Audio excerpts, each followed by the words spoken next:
that many people don't have. Well, it's my real pleasure to introduce our speaker for this evening tonight, Sarah Amyot. We being Scott and I had the good fortune to spend time with Sarah earlier in the week of last week, and got really a good sense of the good work that she's working on, and we'll share with you tonight. So she is the Community Economic Programme Manager for the Community Social Planning Council of Greater Victoria.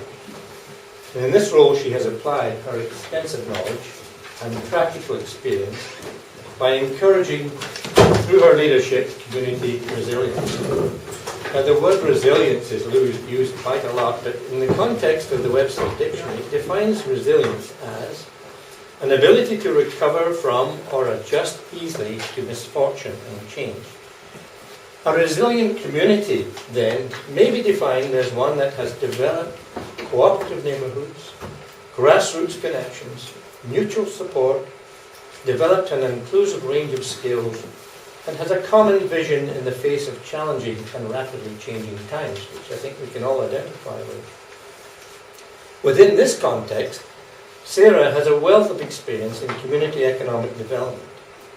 Her previous experience involved grassroots involvement when she worked as the Youth Engagement Coordinator for the BC Healthy Communities. And prior to that, as a researcher with the Canadian Social Economic Hub, you have to explain that as you recall in your presentation, and the Manitoba Research Alliance Council on Community Economic Development. Sarah is an experienced project manager and social enterprise developer and has worked extensively as a community advocate with students, youth, women's and anti-poverty groups.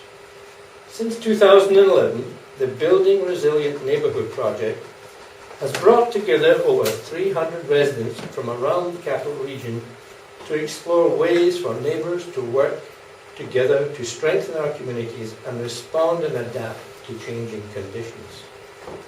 Given her background, Sarah is well placed to provide guidance and ideas to our Highlands community and explore with us how we can strengthen our grassroots network and put in place adaptation measures resulting in community cohesion in the face of uncertainty. With that, please welcome our guest speaker, Sarah Amyot.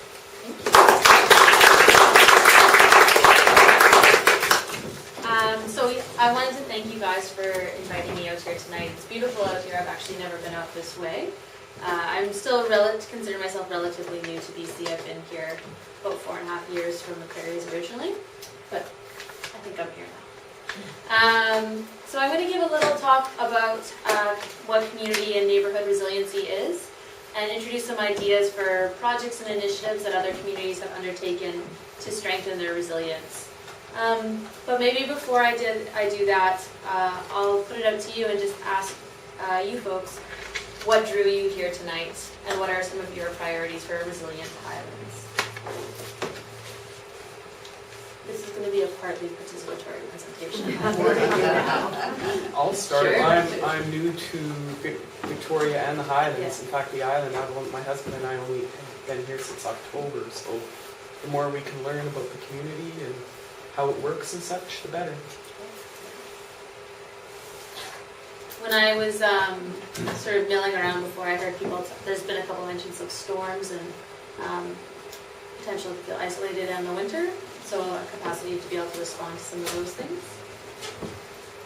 I would just add to strengthen community engagement, more inclusive.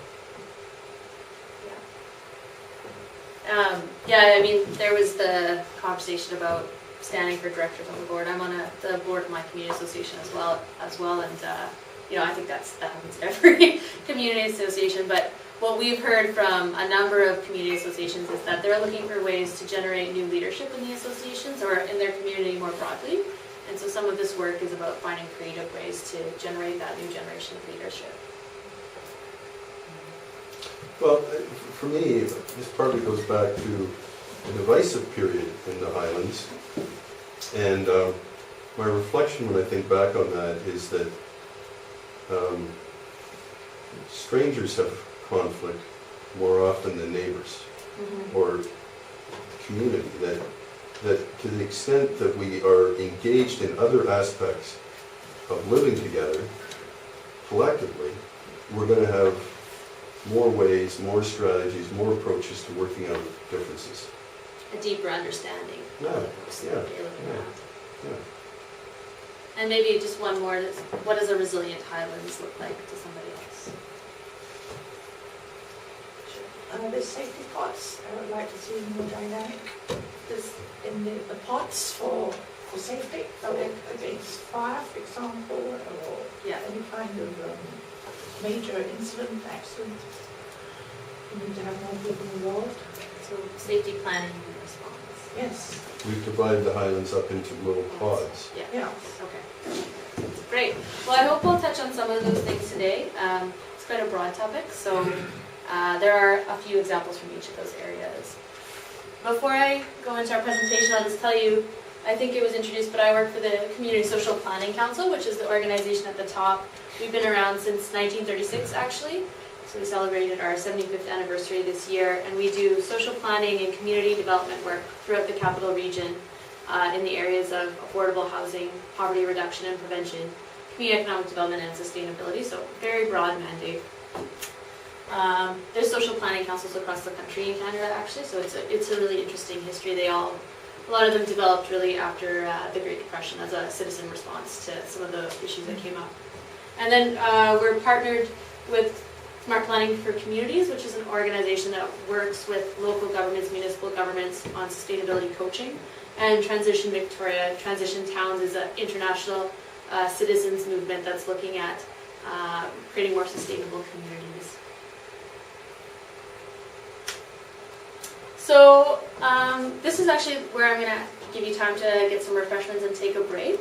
One of the tools that we often use in this work is something that we call the characteristics of a resilient neighborhood. It's a checklist. I'm going to actually ask you to spend, maybe not 10 minutes, we'll see how long people need, to spend some time working with a partner or by yourself on looking through this checklist and just providing your gut response to it. So I want you to just respond based on your own experience on how well you see these things present in your own community. So I'll hand them out and then people can feel free to get a drink. And I would encourage you to try to work with a partner on it. So we can spend a few minutes talking about that. Before we do, I'll just let you know that this tool has been developed in a much more elaborated form by my colleague Michelle Calusi and her business partner that together runs something called the Center for Community Renewal. And it's based on about 15 years of work that they've done in the area of community resilience, and they've worked with over 20 communities in Canada, in Australia, in Botswana, all across the globe with this tool. And it was actually originally developed for rural communities, so while some of the examples I'll be talking about today are probably more urban, it really was originated in a rural setting. But so how did you find that experience as a starting point? Yeah? I don't know anyone's names, I'm sorry. I'm Muriel, and I've just had a terrible shock. Okay. Because I've been talking with two lovely women who live in different neighborhoods from mine, and they have not had a happy experience, and they have not had a sense of community. And this is different from my sense of the Highlands that surrounds me. Yeah. And I think I'm just incredibly lucky, or I'm blind as a bat. And maybe both. But Yeah. this maybe, it strikes me as being an enormous challenge to try to make a community out of a lot of separate neighborhoods that have very separate kind of identities and different degrees of connection among themselves. Yeah, and that's, I mean, we've been doing some work in Victoria with Hillside Quadra, and in that community, they really talk about the same dynamic of Hillside really splits that community from north and south, and they almost see themselves as distinct neighborhoods. And that's, you know, if that's healthy and that works, if each of those pods or areas make sense in your community, then that's fine. But if people's experiences are very different, then that's something to talk about. The tool is really meant as a starting point to have those conversations. Yeah? I realize that I have two communities in the Highlands. One is kind of on, well, actually three communities. One is my actual street, Yeah. which is, I think, is the most important in an emergency or for being locally resilient. Yeah. Because you can share a tool over the fence and that kind of Yeah. stuff. Actually, a lot of us don't have fences. But another community is we actually have a Highlands sustainability Facebook page. And I find a lot of like-minded people come there, and we share stories and everything, and I feel the most connection with the people on that page. So it's a virtual page because we're all spread out, and it's in a way a feeling that you have some common ground with people. Yeah. And I guess the other community is the volunteer community in the Highlands. You got the same people on every group, right? Yeah. And that's also a sense of community, of like-minded people. So there's 3 communities, so when I was filling this out, I kept flipping around in my mind Yeah. about Where do I my locate communities. myself? Yeah. So if you were to go through like a full process using some version of this tool, we sort of use this version as a bit of a gut check. It's just like whatever makes sense to you today. But usually that's compared with some statistical data that would be gathered about the community, and then interviews with stakeholders, interviews with the directors of your community association, for example. So we try to paint a fuller picture that way. But yeah, everybody will have multiple ways they think about what their community is. Mm-hmm. The other thing I wanted to just say is, we'll talk a bit about street level projects that people have done, but also I'm going to talk a little bit about something called social capital and the difference between what's called bridging, bonding, and linking social capital. And I forget which one is which right now, but one of them is about connecting with like-minded folks in your community and strengthening that. But also there's another form where we need to be able to reach out and connect with folks who are different from us. Anyone else? I guess we suffer very much from being so close to Victoria that if we were on an island, I'm sure we would be more community-minded. But one of the striking things I find is when I'm coming to a meeting up here, there's a steady stream of people going the other way, back into Victoria. And that is one of our biggest problems, that I think a lot of people still maintain their connection with Victoria and don't feel the need to establish much community interests here. Yeah, when I talked with Eric and Scott, they talked a bit about that too, about it feeling like a bit of a bedroom community, that people are going into Victoria to work or for entertainment, and so it's harder to build those connections out here. But hopefully we'll provide some tools as well. As a newcomer to the community, I have heard time and time again in the Highlands that one of the big reasons a lot of people move to the Highlands is for the privacy and the lack of neighbors. They've lived in a urban area for all their lives, and they've come up here. They don't want to be a part of the community association. They don't want to be a part of events. They like their privacy, and truth be told, they don't want to get involved in anything. And I've heard it lots and lots and lots in the 6 months that I've been here. Yeah, I have a whole side project called, only in my head, called Community Organizing for Introverts. So I am passionate about this work, and there are definitely times where I want to go home, and I don't always want my neighbor to knock on my door, and we have to respect those boundaries as well. So just really quickly, where some of the areas in your reflection where Highlands was the strongest? I just add something to that. I think when we're looking at the questions, and I think it was also brought up really well by Mrs. Baird, is that when you look at it, you can answer for to a particular group of people, and you can answer one because there's another group of people that is completely foreign to it, especially when you talk about volunteerism, for example. When I look around this room, when 90% of the people you see here are people I see all the time volunteering with other things. Yeah. But if you actually take the whole Highlands as a community, we might get 5% of the people who are volunteering, whereas 90% of this group are volunteering. So I think there is a core group here that creates a lot of strength. The unfortunate thing is that core group gets tired. Yeah, for sure. One of the pieces of work that I'll talk about that we've been influenced by is some work from the Vancouver Foundation that looks at belonging and engagement in communities. And so they surveyed, I think, 1,200 residents in Metro Vancouver and asked people why they participated in their community or not. And they fully expected that the most common answer would be that everyone's too busy or everyone's on their computer or whatever it is. But actually what most people said, that they're not engaged because they don't feel like they have something to contribute or they haven't been asked. And I'm not suggesting that people haven't been asked, but I do think that that tells us something about what motivates people, how we can connect with people to actually participate in their own communities. I'll take over here and then I'll take here. Yeah, I've been here 29 years, and I noticed a big change.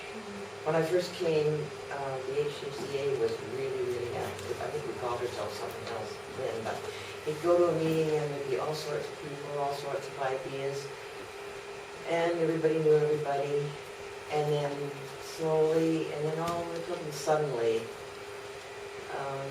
it just changed to what it is now, which is the 1% and the others. And it's sad, it's really sad to see. Why do you think that changed? I think it's, as Bob said, and I went out raising money for something, a charity one time, and people were, they were really annoyed that I was on their property. And if the door opened, it was maybe like this, and it was really sad. I came home feeling so discouraged about it. Yeah, people do. People feel that there's a lot of calls on their time and their privacy. But they come up here, they move here for their privacy, and that's what they want. And like Gwen said, they don't want to join. They don't want to do that. They may participate in coming to the flames, but they have no idea of helping. Well, hopefully It's sad. Hopefully we'll find some ways to engage some of those folks tonight. Well, just add something that sometimes crisis in the community brings community. And we've had situations where, for instance, there was very heavy snowfall one Christmas or how many years ago, and people were just talking to each other. How are you doing? Can I help? And unfortunately, when the crisis goes over, so does sometimes so does the linkage. But crisis has its place, but you don't want to have that as the permanent reason for having collaboration. So resilience is really about how we can strengthen those muscles, I guess, for those times when we're not in crisis, so that we can call on that if we are in crisis as well. Great. So I hope that that's useful, and I hope you think about using it as a starting point for some other conversations in your community. And so when we're talking about resilience, that was a great definition, by the way, that you introduced from Webster's. I had never looked that up, but resilience is really our ability to respond and adapt to change, and to act in ways that are proactive and that build local capacity, ensure essential needs are met. So really we're talking about a capacity to adapt, but in a proactive way. And so why is that, this is the doom and gloom portion of the presentation, so why do we think that that's so important today? And I think a lot of people really feel that communities are facing really pressing challenges today. In the capital region, for example, the rising cost of living, the rising cost of housing in our region, and a really big degree of income inequality in our region, which is a persistent problem. Things like climate change and oil dependency are also big problems. And also in Canada, local governments and provincial and regional governments and service providers really are tapped as we see an aging infrastructure and increased citizen demands. So people are starting to really feel like it's time for new solutions and new conversations. This is some of the things that I think people were alluding to as well. There's also a sense that our communities have been changed by some of these more social dynamics. People commuting to work, longer work days, more time spent in front of screens, and then a whole culture around consumerism and things like that. I personally think that some of this is actually a bit debatable. I think people are communicating, people are on their computers a lot, but are communicating in different ways. I do think that people are engaging in different ways in communities. I've done a lot of my past work with youth, and some of the ways that youth are involved, it looks different than sort of more traditional leadership positions. So I do worry that sometimes we overstate this actually. But you can debate me on that. And I guess I'm contradicted by the survey I was talking about from the Vancouver Foundation. So the Vancouver Foundation did this big study of Metro Vancouver, so a very urban area, but found that people are really feeling increasingly isolated and disconnected from their neighbors, and that people are feeling siloed, so we're experiencing enclaves in our communities, and actually that might have been a little bit about what you were talking about over there. And found some sort of upsetting things from folks in Vancouver about if you live in a neighborhood where more than 5 languages are spoken, for example, that you're less likely to have a sense of trust in your community. So there are some of those hard issues that we do need to grapple with and try to address. So resilience is really positioned as one response to this, to some of these challenges. And so resilience thinking draws on systems thinking and new thinking from nature around adaptive cycles. And so there's a couple of recognitions that are embedded in a resilience framework. It's that complex systems, like our societies, are not linear. There's often timelines between cause and effect, so things that we're doing today we might not see the effect of for many years to come.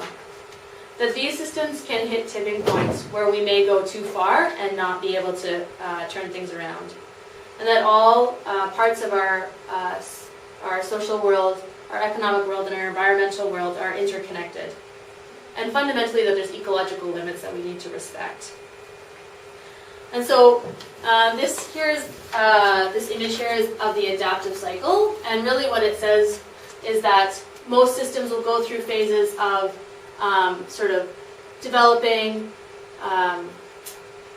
sorry, I've lost the words to say it, developing, mainstreaming, sorry, I can't think of the word right now, and then getting to a point where this is sort of business as usual. And so sometimes we need to let those things go and we need to go into the release phase. And so if you think about the adaptive cycle of a forest, for example, a forest will often go through those cycles. Seeding, growth, maturation, there's a fire and things burn down and then they regrow. It's a cycle. And so this is considered a fairly resilient cycle that we find in nature and that we can find in our societies as well. And so what adaptive cycles share is a capacity for flexibility and for change. And when systems become too rigid, they lose their resilience. And so that's what we want to do is keep limber, basically, keep being able to change. And so for us today, that might mean that we need to let go of some of our traditional ideas and our traditional ways of doing business. There's also kind of a dark side to that. There's some concern that humans, we've really been able to extend the exploitation and conservation phase of this cycle because of technological innovation and sort of human ingenuity that has allowed us to continue to do more and more within our ecological limits. But there's concern that we're reaching a point where we really need to fundamentally change that because we are operating in a fixed system and we may have hit the limit there. So it's time for us to reorganize. So what we think we need to do is reorganize the way we live, work, and play in ways that are more localized, that are based more on common stewardship and an ethic of care, that respect ecological limits over perpetual growth, and that engage everyday citizens in future planning. So I'm going to talk about some of the ways how we can actually do that. But before I do that, I'll just also say that resilience is also a lens. So it's one way of thinking about issues in our community, and there's lots of other lenses that all of us use.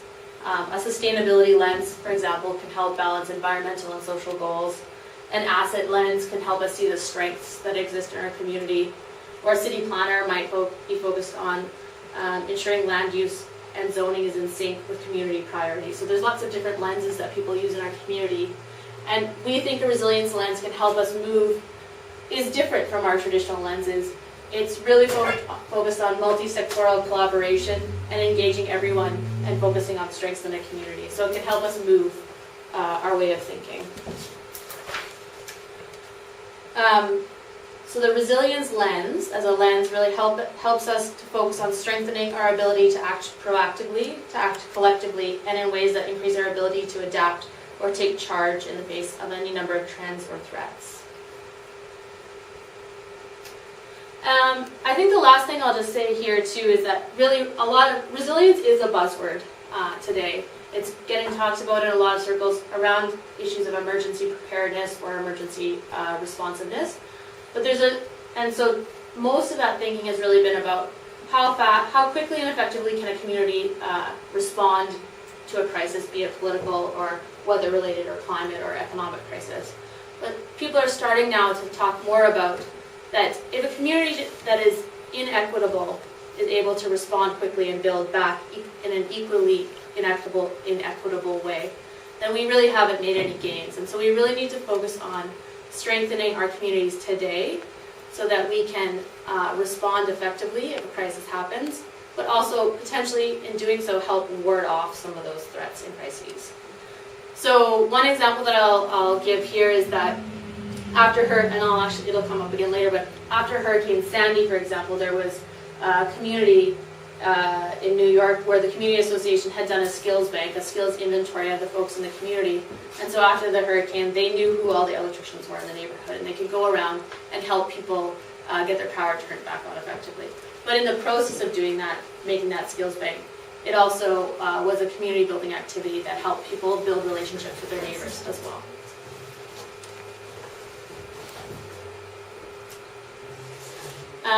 So I'm just going to say a little bit about neighborhoods.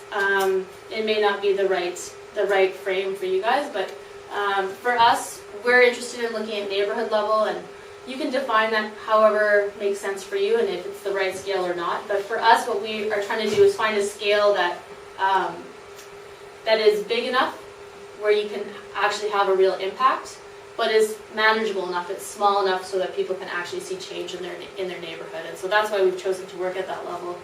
We also think people feel really connected to place, and so want to work in a place-based setting. And so over the past year, we've done, I think as somebody said, we've done a series of learning events and engaged over 300 residents. And what we found through those learning events is that working at the neighborhood level is really, it resonates with people, and that it can help people overcome this sort of trying to change the world syndrome where they feel like they can't either try to do everything or they can't get anything done. So it's a manageable scale.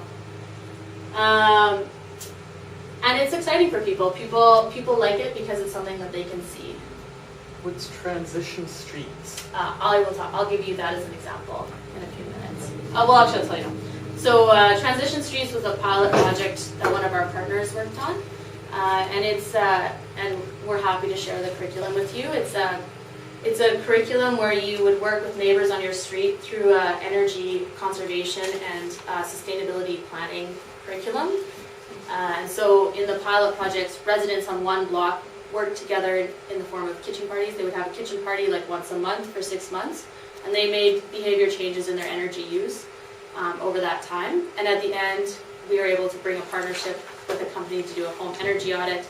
They were able to make energy upgrades, and so we've been able to document through that learning and action process a number of energy savings, basically. But also as a result of doing that project that was focused on energy, they did a whole bunch of other things around it. They started sharing garden space, they started sharing chicken coops, they bought a shared freezer together so they could purchase bulk from a farm. They did all these other things as a result of that one project. And actually one of the folks who was involved in that project, he had said he had lived on his block for like, I can't remember, it was like 12 or 25 years, and he had always known his neighbors and he'd always said hi to them, and that was, they were very friendly with each other. But he had never really had a reason to engage them in a really meaningful way. And so doing the Transition Streets project really gave him a tool to go and talk to his neighbors and know them in a much deeper way.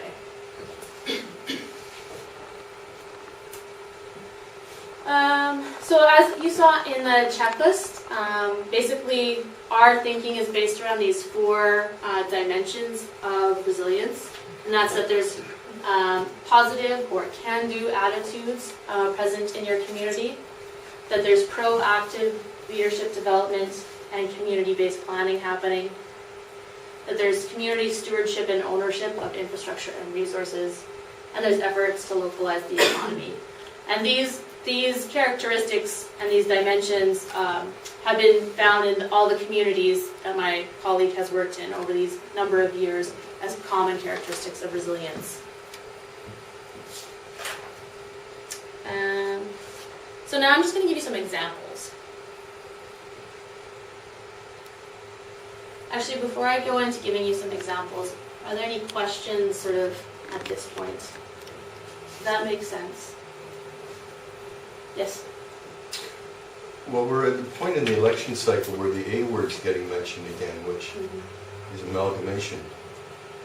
And I'm just kind of curious, are you aware of any data that shows what happens to resiliency as you know, things like amalgamation happen and you become part of some honking much bigger municipality? You know what I'm saying? Yep. I think in reality resilience happens at a bunch of different levels.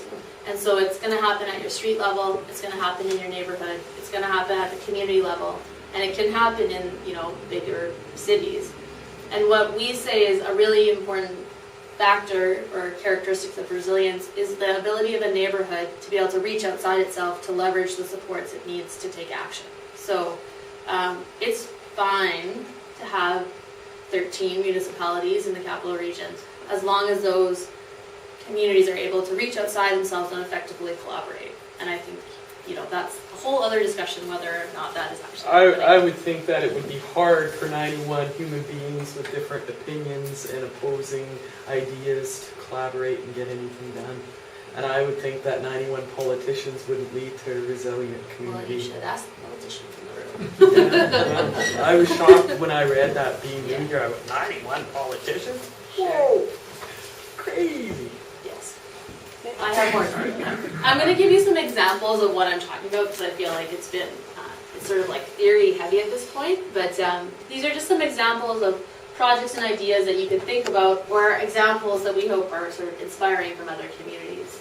And so this first one here is really an example of community stewardship of infrastructure and resources. And this is actually the neighborhood that I live in, Fernwood. So I'm on the board of this organization, I'll just say. But before I was around, the Fernwood Neighborhood Resource Group was able to purchase a derelict building in the middle of the community that was sort of seen as problematic and bringing other problematic issues to the community.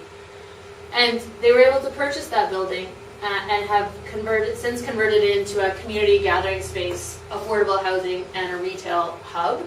And so this is what it looks like today. This is the Cornerstone Cafe, which is owned by the Community Association. And so in doing this, it's really brought a lot of other businesses and back to the community and sort of resulted in a more vibrant commercial core, economic core in the middle of the neighborhood. But also it's just a really important community gathering place and also a hub for services that are still very much needed in the community. And it's just pretty. And it's nice. They make good coffee. Although I have to say, I can't go there that much because it's very busy all the time. So I can never have a meeting there, it's too loud.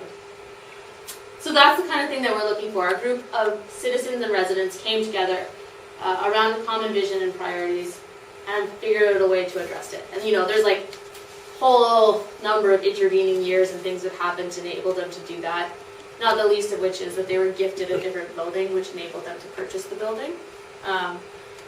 But they have been, a citizen-led effort really has made a huge change in that neighborhood. But under infrastructure and resources, so there's a whole range of things about sharing resources and sharing assets. And so we look at things, we're really interested in this idea of the sharing economy, and I think in a community like Highlands, that can be really important.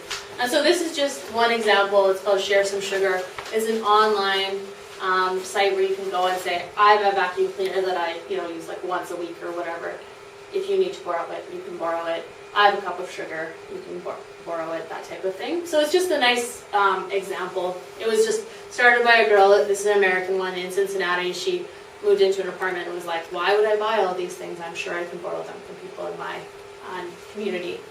At a slightly larger scale in Vancouver, this has actually been in the news a little bit lately. There's something called the Sharing Project. And so in Vancouver for a few years there's been a tool library where you can go and take out power tools which is very appealing to me because we have no closet space and need tools all the time in my house. And so they created a tool library where you could go and take those out. And that has since expanded into this whole sharing project where they're looking at how they can support that neighbor-to-neighbor sharing level. And then the third example of sharing is the one that I already said about after Hurricane Sandy. And there's communities throughout the world who have done these skills banks or skills inventory of their of residents in their community.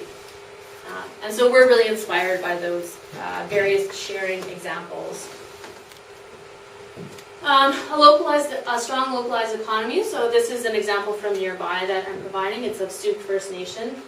Folks might be familiar with it, but in 2009, the residents, band members in Sioux First Nation went through a community visioning process. And in that, they identified energy independence and employment opportunities for band members as two top priorities. And so they worked with an organization to develop a training program for band members on becoming solar installers. And it's a really interesting training program. It's based on oral traditions that are already really present in that community. And since then, they've trained 9 band members. They've solar outfitted all the buildings in the community, and so you can see there's documented energy savings. But they've also, as a result, partnered with Colwood and are doing the installation of a number of the solar hot water tanks in Colwood. And without planning for it to happen, there's been a huge ecotourism industry that's developed in the community as people from around the world want to come and see what they've done in Sioux. So it's just an example of a local economy that's responsive to the specific needs and skills and abilities of that community. Oh, I forgot to put a title on this, but I just wanted to give 2 other local examples of things that are happening in the region to localize the economy. And so this is a picture of, actually, do you know? This is a picture of Lisa Helps. She's on the council in Victoria. That's why I pointed at you. But besides being on city council, she runs something called Community Microlending. And so that's it's an organization that was started in 2009 to support people who have an entrepreneurial spirit but might not be able to qualify for a traditional loan. And so they go through a training process with this organization. And then Community Microlending goes out to the community and asks community members to support a loan to that person. And they're able to start their business that way. And so we offer a training program for young people in partnership with them. The other example that I would give here is we're also at my organization engaged in a project to create a community investment fund, which is modeled on a bunch of stuff that's happened in Nova Scotia, which would be a vehicle for local residents to invest RSP eligible savings in local affordable housing and community enterprise developments. And so if people want to learn more about that, you can just come talk to me after. It's a big project. But these are examples of things that are happening in our region today that are localizing our economy. So the third dimension, and there's just these 2 last ones left, is positive attitudes and values. And so there's really 2 things that we look for here. And this is projects that create stronger neighbor-to-neighbor connections. And so that can look like a lot of different things. That could look like neighborhood small grants that municipalities provide for neighborhoods to do projects. So, is it Marcy? Yes. I was talking about the road cleanup. That would be an example of a neighborhood small grant. Or the picture here is actually from the Transition Streets project that I talked about. One of the side things that they started to do after they got together is graffiti cleanup in the neighborhood. Or this is a picture of a book box. I don't know if they're a phenomenon out here, but in Victoria they certainly are right now, where people build these boxes and it becomes a little street level library on your block. And so these are just examples of small projects that you can do that create connections between neighbors and create community gathering spaces where people can get to know each other. In Edmonton, they have something called the Good Neighbors Award, which I like. You can nominate your neighbor as a good neighbor. So in addition to neighbor connections, we're also looking at, so earlier I talked about social capital, so we're looking at projects that increase social capital. And there's 3 types of social capital that we talk about. That's bridging, bonding, and linking. Bonding social capital is what you were talking about, where people on the sustainability Facebook page, like-minded folks come together and have strong connections. So that people in this room probably have strong bonding social capital with each other. Bridging social capital is about being able to reach out to people who are different from you in your community and bring them in. So it's about engaging everyone's skills and abilities in your community and finding ways to work through difference. So some examples are, I've been involved in projects that are intergenerational projects between seniors and teenagers to help them talk to each other and share stories, those types of things. And linking, the last type of social capital, is about the ability of a community to reach outside itself and leverage supports that it needs from outside itself. So just some quick examples here of other things that can support neighbor-to-neighbor connections and strong social capital. So if anyone's interested, I would encourage you to Google this later, South Hill Neighborhood Stories. It's a really beautiful website and collection of stories from folks in the South Hill neighborhood in Vancouver who have told their story of living in that community for a long time and reflected on how that community has changed and the things that they value about that community and just documented the evolution of that community. So I think that storytelling plays a big role in creating positive attitudes and values in our communities. I just threw this one up here, Cool North Shore, also on the mainland. So they do this thing called Party with a Purpose. The reason I threw this up here is I was thinking about the Highlands Fling, that's what we call the Spring Fling. But so the Party with a Purpose is, they have a party, but they invite members from the local government, from the climate action team, I think the mayor comes, that type of thing, BC Hydro. And so they have a social party, but they also have a shared agenda around dealing with climate change and energy and sharing skills around energy savings. And they have everyone in the room together having a good time, but they're still talking about issues. And so that's also the same idea that the Transition Streets project worked off of. This idea that we can bring social and sort of heavy lifting type things together. So I just think you could, I mean, I've never been to the Highlands Fling, so I don't know, but maybe you could incorporate some of this resilience purpose into the Highlands Fling. We should have hard apple cider there. I'm not gonna. Then I'll come to the Highlands. The whole neighborhood would come out, I'm sure. So I'm just gonna give you like 3 more quick examples and then I'll wrap it up. But it is after dark now. So this is from Seattle, a little further away. It's an example of leadership and planning, proactive leadership development and planning in a community, and there's 2 examples there. In Seattle, the city has a really elaborated neighborhoods program, so they do a whole bunch of different work around neighborhoods. But they have something called the People's Academy for Community Leadership, which takes individual citizens and works with them through a curriculum to learn about how the local government works, how the municipal government works, and develop leadership skills so that they can actively participate in their community and they are able to advocate for their community's needs to the local government. So I think that's a good example of different ways that we can support leadership development, and I think that community associations at a different level play a strong role in that type of leadership development as well. And then the other example is just a little bit, it's kind of more fun, I think, but it's an example of leadership as well. And so, I mean, you probably can't read the text, but the business district of Columbia City was starting to see the stores that had traditionally been in that district leave because there was big box stores being built and people were moving out of the community and that type of thing. So businesses started leaving. And residents tried a bunch of different things to get the businesses to come back. They held a farmer's market in the parking lot. They did like a bike share program. They did all sorts of things and none of them stuck. But then they decided to start painting murals of the businesses that they wanted to see in those empty spaces, in those spaces. And so this is a picture of an ice cream shop that somebody wanted. That's probably what I would have painted if I was there. And so what they found is slowly, one by one, those businesses started to come back to the community, and now there's no empty storefronts in the community.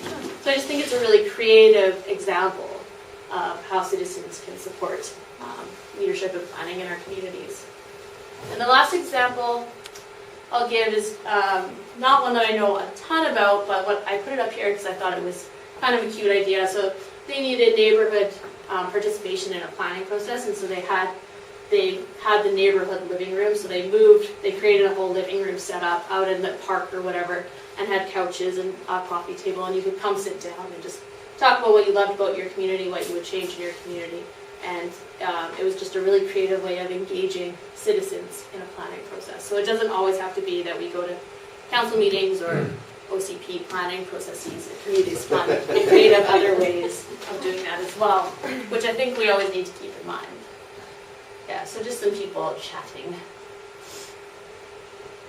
So I'm just going to wrap up with just a couple of thoughts. So there's different ways that I think you can use the resilience framework.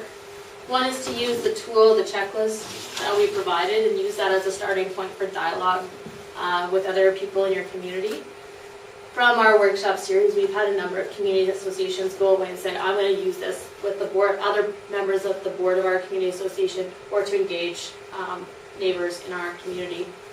And so use that as a starting point for dialogue, and then also use it as a baseline. So you could do it this year, and then in another year, or 2 years, or 3 years, you can see what progress you've made after you've tried to take some action on that. So it can be a measurement tool as well. This is more like a piece of advice, but it's also just saying, just start where the energy is. You know, we can't fix it. You have to start where people's passions are. And so if it's the health lecture that's coming up next week, and that's where people's passions are, that's the right starting point. If it's working at your block, or if it's working on some specific issues, that's where you should start.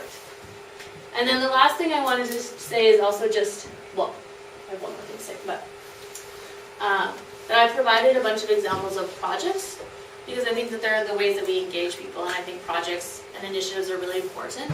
But we have to see the forest and the trees at the same time. So what we want to say is the projects are important, but they have to be helping us move towards a broader vision and a broader goal. And we need that broader goal, but not everyone's going to want to engage in that strategizing. Some people are going to want to engage in the project, so you just need to always be conscious to try and do both. There's this thing that we say in our project team, which is people connect with their hearts, hands, or head. I'm definitely a head person, which means I kind of want to always be involved in the strategy, cerebral discussion, the planning. But some people want to just get out there and do something. They want to dig that garden. And for some people, they want to know people and connect with them socially. And so we need to, be conscious of that and try to connect on all those levels all the time. And yeah, just some principles. This was more directed towards a local government audience, but resilience is really about moving to partnership with citizens. It's about focusing on strengths in your community. It's about creating space for community leadership, and really about focusing on resilience today and not just after a crisis, not just recognizing it then, but building our communities today so that we are more resilient in the future. And to do it, you have to be willing to take some risks. Okay, really, this is the last one. So just to tell you about the projects, I never told you anything about the project that we're doing. We've done these learning events over the last year. And then we put out a call for a demonstration neighborhood to be one neighborhood in the capital region that we would focus on working with really intensively for about a year and hopefully for longer. That process is closed, sorry, don't get too excited. And we're just about to announce the neighborhood that we'll be working with. We are hoping to support one additional neighborhood in that way. And our goal there is really just to see, if we put all these tools, all these resources into one neighborhood, how far can we get? What can we do? So I encourage you to follow that process as that happens. But there are some other opportunities for you to get involved if you're interested. We're going to convene, I think it's called a regional learning and action table, but we also call it a connectors table. And so for people who are doing work in your community, come and meet people who are doing work in their community, and it's a chance for you to share lessons learned, challenges, cool ideas, and projects. And then we will be hosting a number of regional learning events, so speaking events throughout the capital region.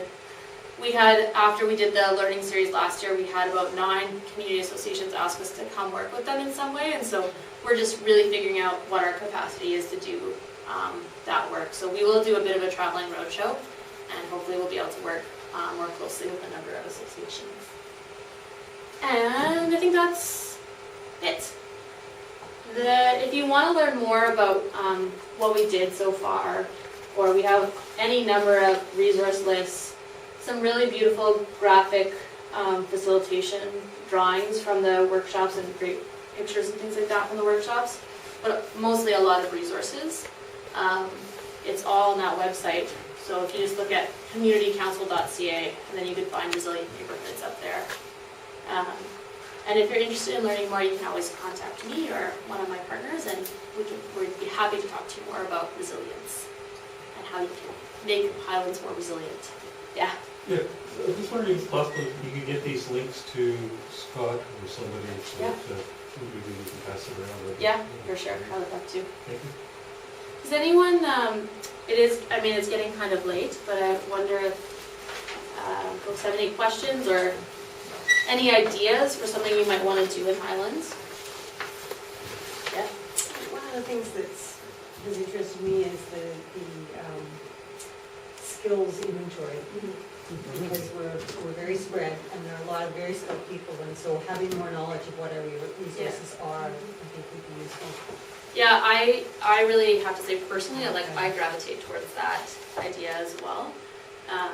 Just in terms of how we might be able to support that. We are going to try and build a bit of a platform to support that. I mean, ultimately it is about the connections you make with people in your neighborhood, but it's a place to store some of that information.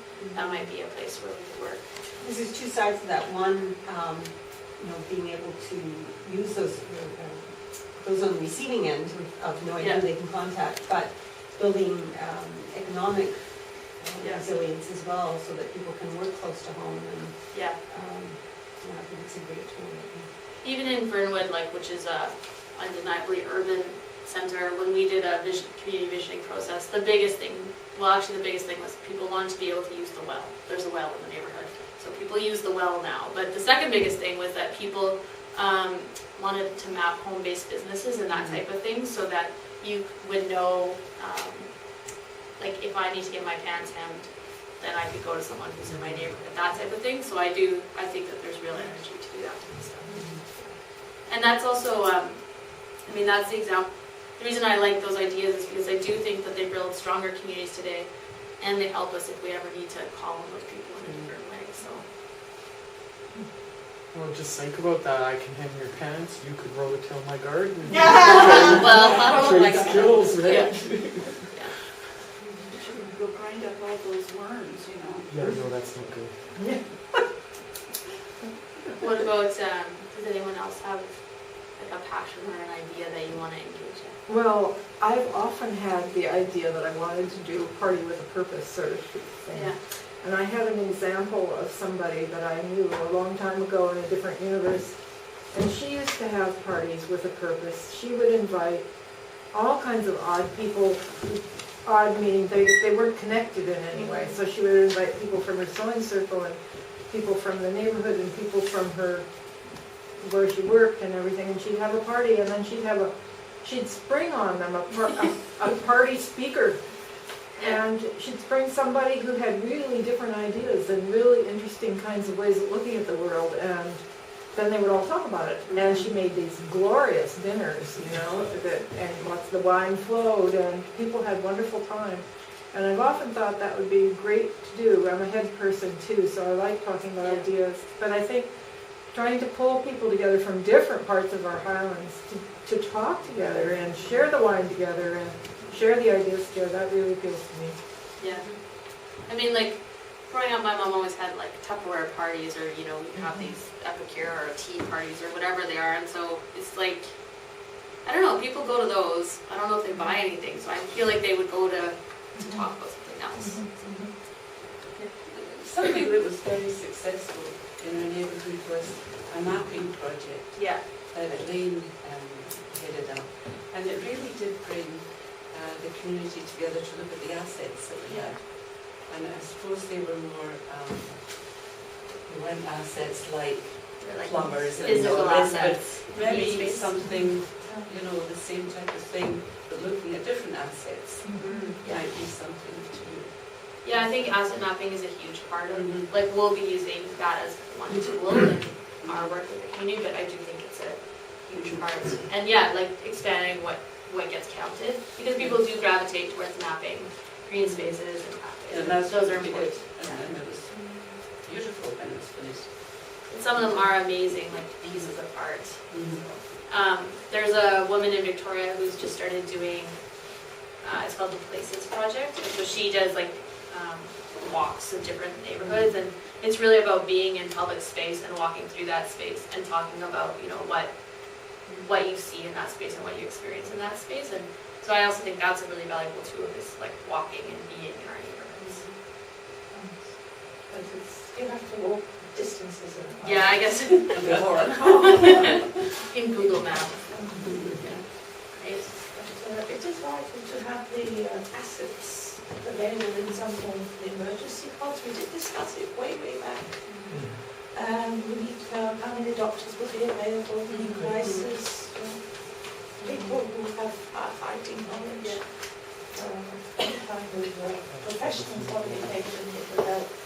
For me, like thinking through this lens, I can say, like I'm on the board of my community association, and we haven't had that conversation, and this has really prompted me to start thinking about what our role is in some of that stuff as well. Like, where do people go if something happens, and who's in our community? So I have formed a group of 4 of us. We look for forest fires in the summer, because it's very important here to know there's going to be a forest fire. And everyone is on top of the hill. That's been important because the dog, and to phone around if there's any sign of help. I've already phoned 2 fires. That's awesome. great. Well, thank you so much for having me. I hope that it was useful in some way, and there's some ideas in there that you can take from, and I'm happy to stay in touch in whatever way I can. I have business cards, so I'll give them to somebody. And my organization does lots of other community projects. If there's other things you're interested in, we're coordinating a regional action plan on poverty. We do work like that, so please do check it out and try to get involved, and we're happy to work out here as well. Thank you. Yes, Thank you. Thanks.